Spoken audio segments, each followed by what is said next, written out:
Hello, moviegoers, and welcome to another edition of Have You Seen It? I'm your host, Denise, and before I get to my review this week, I've got to tell you who my favorite actor is.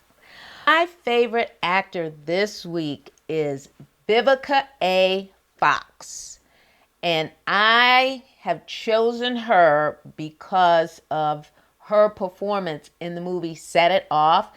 And this particular scene really tugged at my heart. It's the scene where the bank robbery has taken place and she's being interrogated by the police, and interrogated in such a way that they're not even considering her point of view or her reasoning for doing what she did in terms of procedure and the fear that she had, et cetera, et cetera.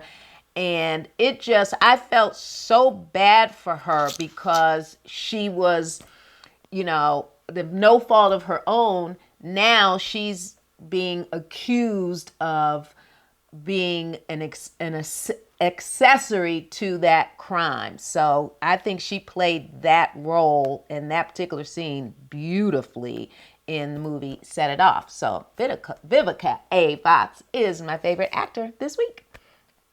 All right, folks, I'm going to jump into my review, and my review this week comes from Netflix.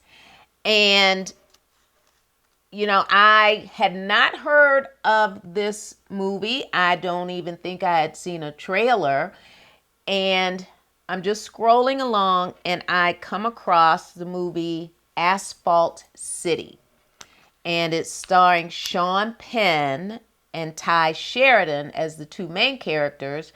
And Mike Tyson is also in this movie. But as soon as I saw Sean Penn, I was very curious and interested in watching the film because he is one of my favorite actors.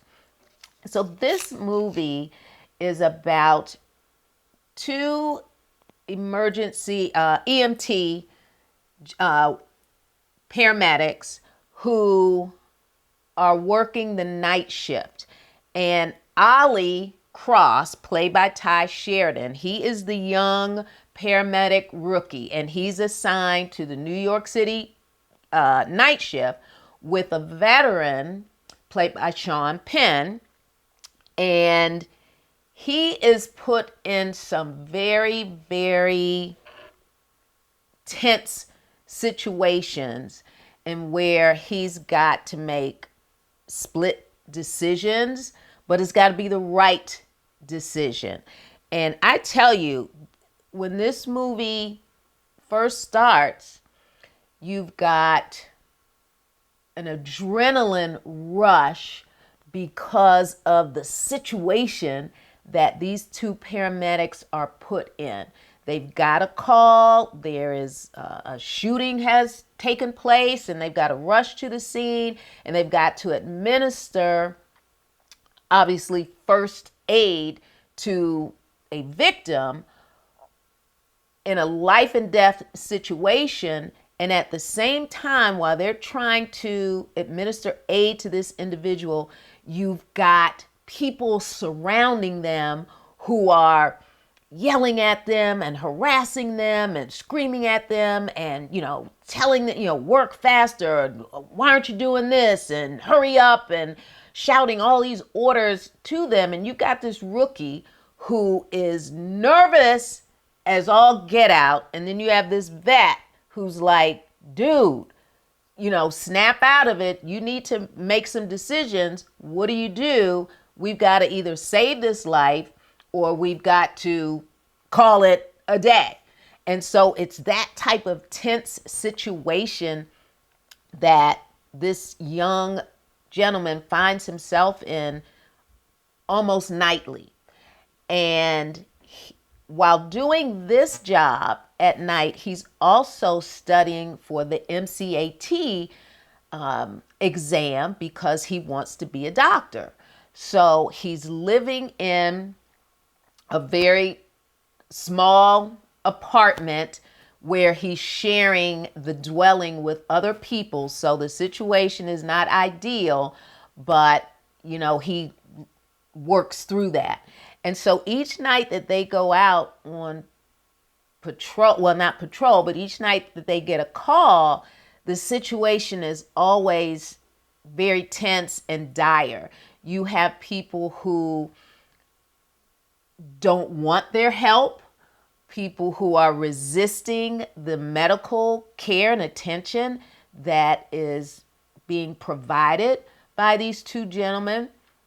And so the rookie is like, wow, I'm just trying to help. I'm just trying to give you some assistance, but you are resisting me. So he's got to deal with that. And then he's got to deal with this veteran paramedic who is on his case too, to some degree, because we don't have time for you to think about things or for you to, feel a certain way. You've got to administer aid and you got to do it quickly. So there's always that, situation where it's very, very distracting to some degree, where you're trying to administer help, but you got somebody telling you, I don't want it, I don't need it, I'm going to be okay. So that's what what they encounter for the most part. And then as the story progresses, they find themselves in a very, very precarious situation with a young woman who has given birth. And we see that this situation is pretty graphic, and the survival of the baby is in question.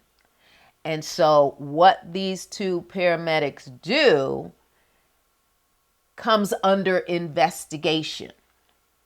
And so in investigating this particular situation, did one person perform a particular duty based on their moral compass and what they thought should happen? Or was the reality that there was nothing that could be done? And so we have a suspension, and then our young rookie is paired with a couple of other rogue paramedics until this particular situation is resolved. But at some point, things get to our young rookie. His mental stability is now in question, and he almost has a nervous breakdown. And so you see that he's in a relationship with someone, and that relationship is now in question because his mental state is off the charts because of everything that he's dealing with and the things that he sees. And again, it's graphic when these two paramedics come up on a scene where someone has been injured or has been shot or whatever. It's very, very graphic. There's a lot of language that is in this film, and it isn't pretty. And the running time is under 2 hours, but it's a gritty, dark movie. So if you're looking for something in a nice little neat package, you're not going to get it with this film. But you got to stay locked in. And that's how I found myself. I'm locked in. I want to see how this, turns out for both the paramedic who is the veteran and the rookie. The ending is interesting. So I'm going to leave it there without giving away a big spoiler. But I enjoyed this movie. It is something that you might want to check out when you're just kind of scrolling Netflix looking for something to view. Check out Asphalt City. I enjoyed it. All right, folks, I'm going to jump into my nailed it. And my nailed it for this week is